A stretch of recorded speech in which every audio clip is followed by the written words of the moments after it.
on ne peut pas auditer chaque année tous les organismes publics et nous appliquons une méthode d'audit basée sur les risques.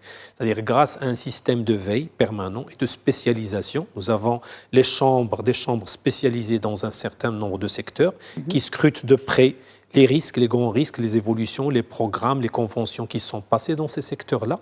Et au vu des enjeux, des risques d'un suivi de l'environnement, y compris médiatique, les rapports d'activité, etc., propose des missions à haut risque. Mais nous essayons aussi d'équilibrer, c'est-à-dire de ne pas aller dans un même type d'organismes publics, d'être équilibré entre ministères, établissements publics à caractère administratif, sociétés d'État, collectivités territoriales, bien entendu ça en type d'organisme public, mais il y a aussi d'autres compétences, comme vous dites, parce que nous avons aussi cette compétence constitutionnelle d'auditer, par exemple, les partis politiques et les syndicats qui reçoivent des aides publiques. Oui, alors...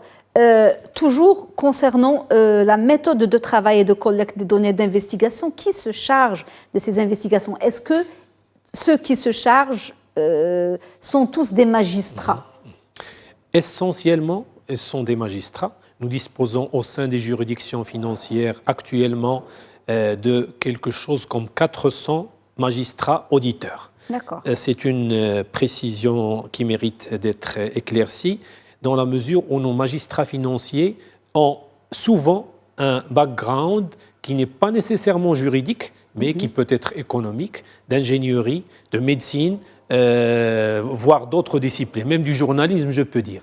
Et donc, ça nous offre une grande pluridisciplinarité au sein de nos équipes et ça nous permet... En fonction de la nature des organismes à auditer, des enjeux, des axes. Et nous avons ce potentiel in-house, c'est-à-dire à l'intérieur de la Cour des comptes. Nous avons la possibilité de recourir à l'expertise quand il le faut, quand il y a des sujets d'une grande technicité, et nous n'hésitons pas à le faire. D'ailleurs, la loi nous permet de recourir à cette expertise-là. Et effectivement, il y a une phase de planification qui dure plusieurs mois, une phase d'exécution sur le terrain, qui dure également 4, 5, 6 mois, et une phase de reporting qui se déroule en respectant le principe du contradictoire, c'est-à-dire nous n'écrivons pas nos rapports et nous les publions. Il faut contredire les observations et les findings en anglais, c'est-à-dire avec les audités. Nous recevons leurs réponses, nous les traitons et nous délibérons d'une manière collégiale.